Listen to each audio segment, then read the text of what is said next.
Hello and welcome to Lightroom for Landscape. We are looking at the lens corrections panel today. I'm here with Joe Cornish, and we'll go through the panel a section at a time. And this first panel I haven't really used, the automatic level correction, and you have a picture here, Joe, that it should work on. Well, it might seem a slightly odd choice, this one, Tim, because it's not particularly obvious, but if I can just introduce the problem and make an excuse for myself. Why did I not get the sea horizon level? Surely it should be the easiest thing in the world to do. It often is the case that when you're looking out at a scene, even if most of us probably now have virtual horizons in our cameras and so on, but actually they are pretty imprecise instruments. And unless you check carefully at the time, it's very easy to get it wrong. You can see that the cliffs rise gently from a great distance, and because of that the overall impression is that the picture looks level, but it's not level. And you can tell that because if you enlarge it and we just get the horizon in the picture, check it against the shape of the top of the window, way of checking it, yeah. It's quite easy to see how far out it is. Now you can correct that in the crop box, but it is easier to use the lens corrections tool. And in this basic box here, the easy way is simply to go auto, like this, and there it is. Oh, I've never seen that before, and that's quite clever. It's able to detect the horizon and map it accordingly. It almost looks slightly wrong immediately to the eye, but we can prove here, I think, that it is now correct. It's actually slightly overcorrected. Now, this may have revealed another problem though. This could be level, but you know what? We need profile corrections, and it does say something about applying profile corrections first. It does. It actually says so here. So why don't we enable profile corrections? Because you're right, this could well be to do with the shape of the curvature. So just to look at the profile before we go back to the basic, we can see that, and I'll correct that, that now there is, if we go distortion, you see there is some drawing there. Double click on it, it returns it. Now the lens profile correction is essentially fixing barrel distortion and pincushion distortion. Correct. And also some vignetting optionally as well. Yes. And most of that page is to do with picking the right lens and the right profile for that lens. Is correct. That correct? We'll have a quick look at that in a minute. Yeah. So let's see now if we use auto again, if it's worked this time. It's fairly close.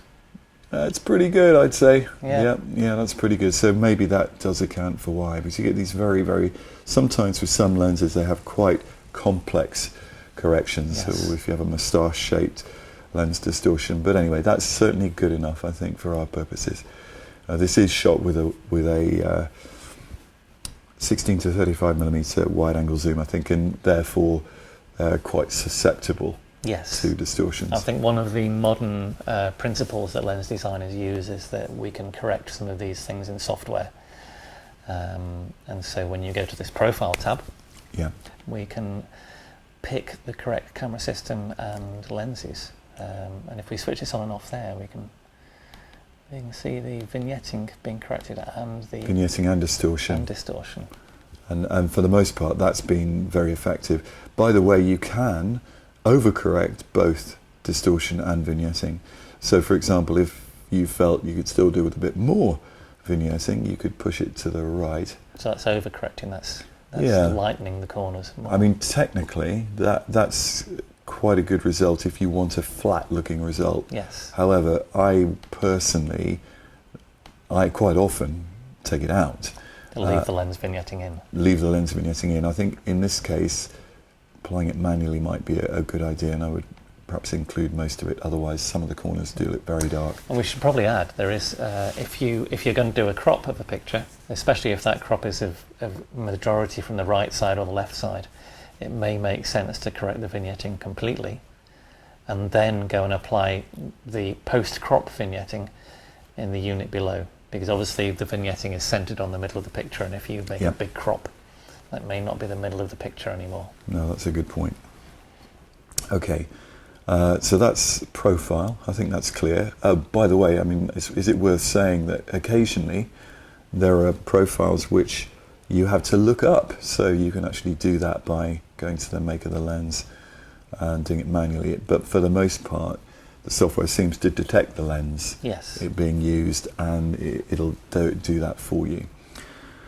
Okay, so the next part of the panel is the color correction. This is important, although whether it's important with this example remains to be seen. Well, we have another example which would Shall we move probably on be then? Yeah. a good idea to try. Let's have a look at this one, which is a photograph I took in Iceland. Shot with a very old lens, you were saying. This was shot with a Canon 24mm f2.8, but from the old Canon FD mount. That's the one with the old silver breech lock bayonets. That's right, yes. Yeah. Yes. Although the ones I've had have been converted to Canon EF mount, so I can use them on my tilt adapter. So this is not only a shot from the 24mm 2.8, but it's been tilted to try and get the depth of field. Okay. And if we look in the edge corner, you can see that there's a Quite serious. lot of chromatic aberration there. And this is quite common in older lens designs. They are rich in chromatic aberration, let's say.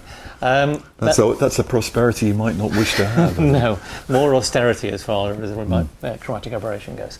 The remove chromatic aberration tool here is a very clever one, and it's, instead of having to manually change the red and blue channel or the green and magenta channel, it analyzes how the color layers are offset from one another and should automatically correct them. And lo and behold, in this particular picture, it does a rather good job of it. It takes about 1 second to load, doesn't it? Yes. And then it works beautifully. Now, chromatic aberration isn't simply the red channel being bigger than the blue channel.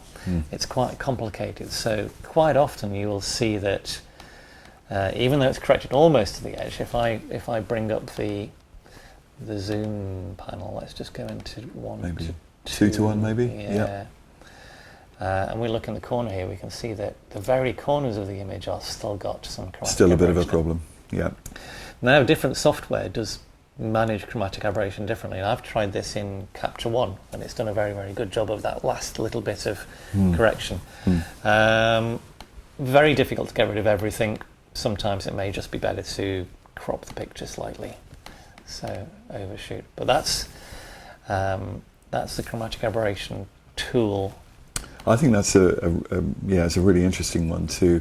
It often gets missed, and I've found, looking at digital prints in a very critical way, that it's deeply annoying, because on the one hand you could say, well, who cares, it's only tiny in the picture, but it's amazing how the brain seems to detect those sorts of things. Very saturated colour, and they're on typically on dark edges against the light background, so very your eye is drawn to them.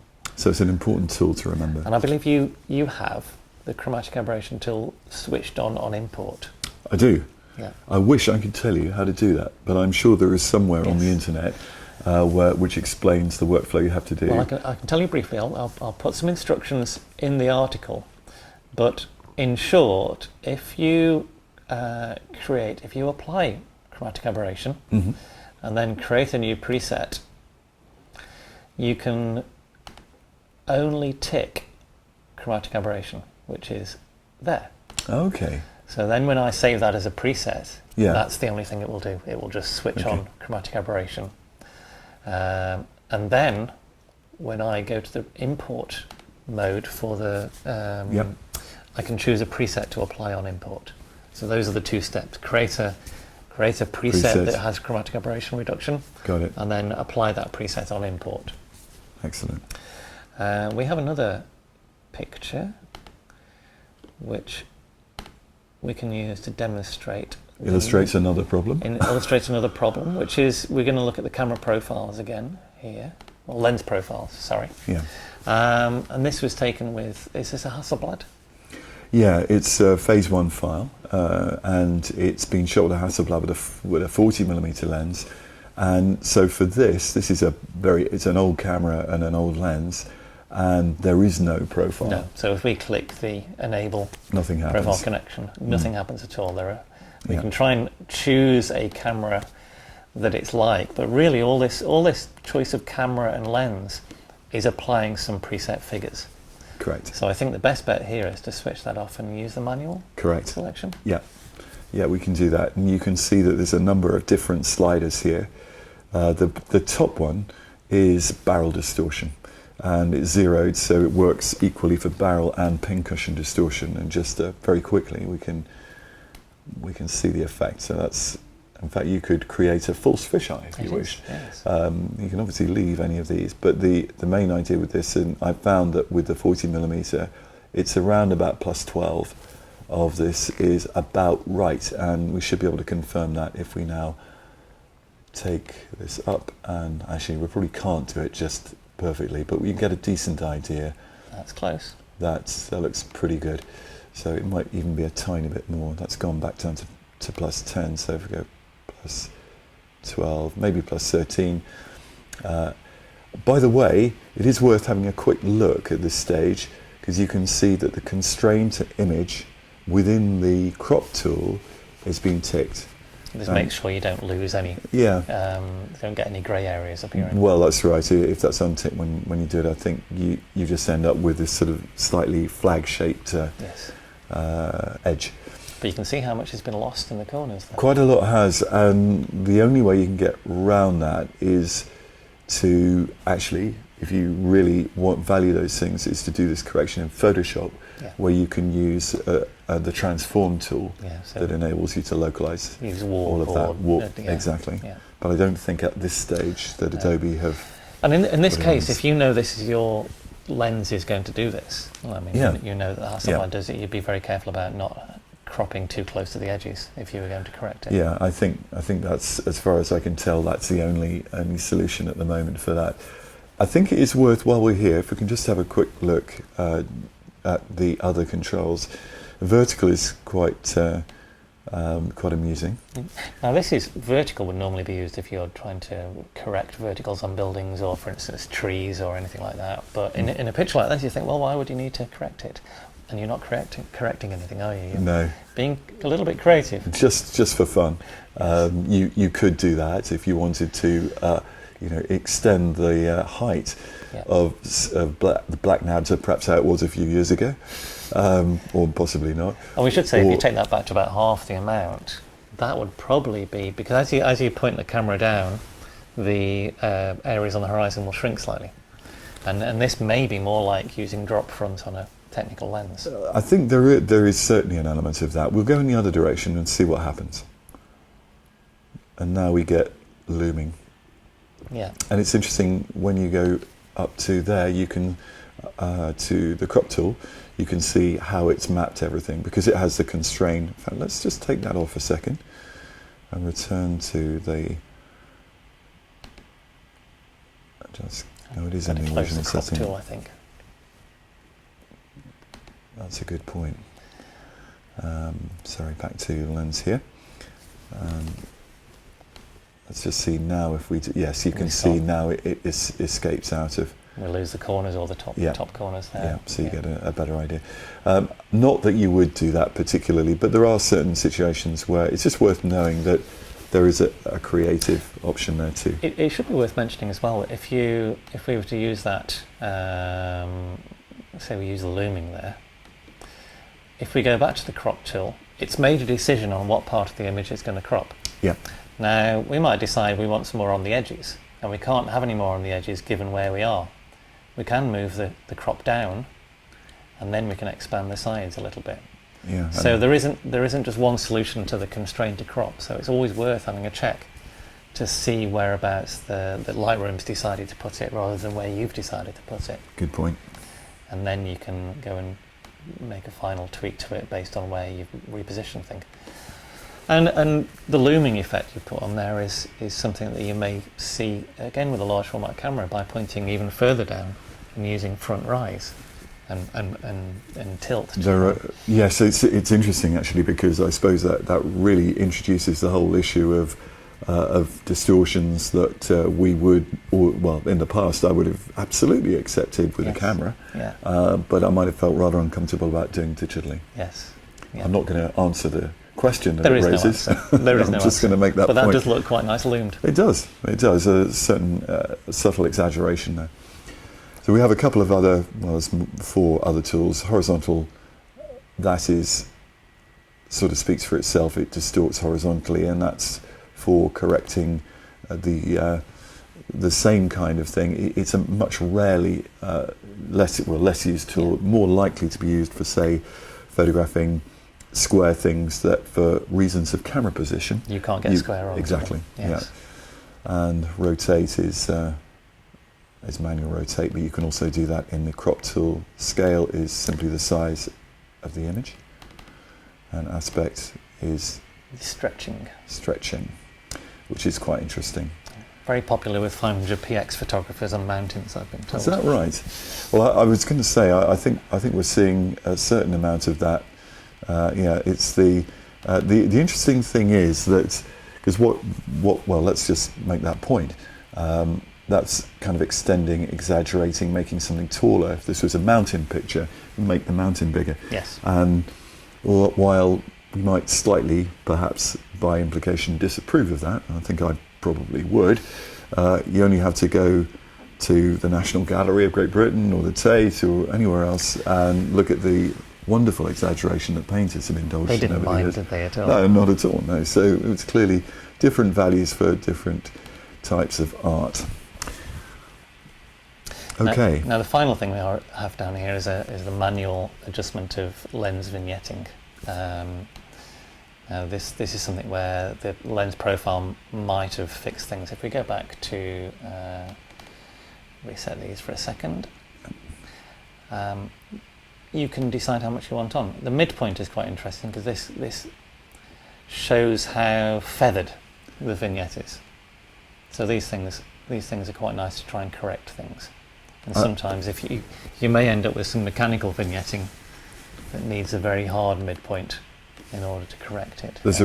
You're right. I mean, there's a remarkable amount of creative control here, and this tool applies to when you're using the whole frame, I presume. Correct. Yeah. So then, often the post-crop vignetting in the effects box below is also very, very useful, especially after you've cropped, obviously.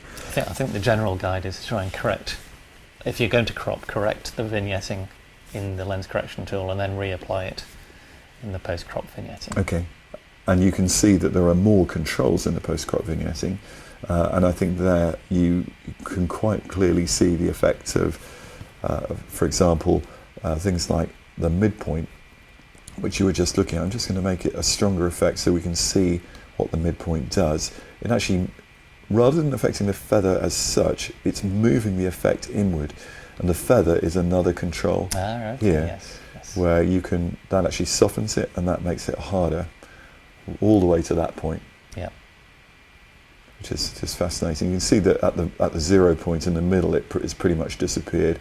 If you want to make it even softer, you can just drag it that way. It's not very often you need it to be softer, by the way, but there we are. So, anything else we need to look at when it comes to lens corrections? There is, inside the colour section, we have a defringe tool. Now we've got a few pictures. If I go back and look for one of the pictures we looked at earlier, and I think if we look in the background of this picture we can see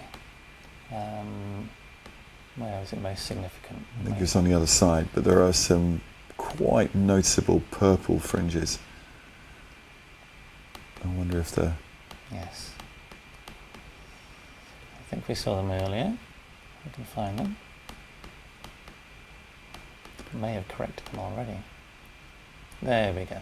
So now I've reset it. So this is as the file came in, and this is axial chromatic aberration. So this is when you use quite a fast lens, and the areas close to you end up green, and the areas further away from you beyond the focus point can go red or magenta purple in this case. Right. And you use this tool to correct, so you're more familiar with this. Would you like to show? Well, that's, I was going to say, shall we just see if remove chromatic aberration corrects it? And it does partly, but it's still there, isn't it? I'll Yes. turn it off for now so that we can, so if we just, I guess, try to select the most saturated tone, and there it goes. Yeah. So effectively what the tool is doing is it's targeting a particular colour range, which we can see in the slider bar here, and it's got the purple hue, so it's realised we're using a purple hue. It's put the amount onto 100% or 20 Yeah. in this, and it's got a colour range that it's used, and that colour range has been selected from our eyedropper. And it will then look around the picture and find any edges, any hard edges, contrasty edges that have a purple cast, and it will desaturate them. And are there any downsides to it?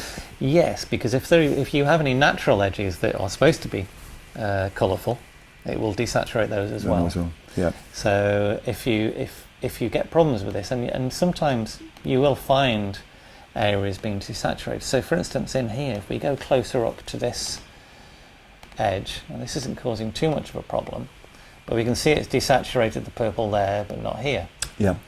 Now, if we had an issue where we had some bits that were being affected that we didn't want affected, there's no way of doing this locally. The only way of doing it would be to take it into Photoshop and have it as 2 layers. But we can perhaps move the colour around and see. I was going to say, is it worth trying to or expand that range? Would that help or not? The feather. Yeah, I think it's because that one's not being found as a dark edge. This is a contrasty edge, but this area isn't so contrasty, so it's not hit it. So there we go. That's right. The purples that it's been picking up. We can move that colour around. Let's try opening it just to see what happens. Ah, yeah, okay. It did work a bit. It's taken it out there, so it's removed more colour. Yeah. And then is it desaturating? It is desaturating air, but it's only desaturating in that purple area. Yeah. And then we can take this slider down and decide for ourselves the acceptable threshold, as it were. Yeah. Yeah. Like I say, the problem can be that it will find areas in the picture that we don't want desaturating, like these. I'm having a guess that they're supposed to be colourful. Yeah, yeah. And it's desaturated those. So you have to be very, very careful using this. Keep an eye on other areas of the picture. And if you're having problems with it, you may perhaps bring it into Photoshop to correct it. And obviously on the other side we've got the green hue as well, so I'm not sure we've got any green. Well, I think there were some. We can see a little bit here. Yes, a little bit. This is quite an old lens. I'm not sure. I mean, I think you still get these problems with modern lenses as well. Very much so, yeah, especially fast lenses. Right. F1.4. So in this case, this colour isn't strong enough for it to do an automatic detection with. Okay. But if you do get the green, you could try it manually. You can try it manually. Let's give that a go. See if anything happens. No, it it's can't. Not seeing it, is it? So the lens profile section. In the text that goes along with this article, I'll talk a little bit about how you can create lens profiles for your own lenses, or presets as it were. Right, yeah. But I think we've covered that module for now, so thank you very much, Joe. Thank you very much, Tim.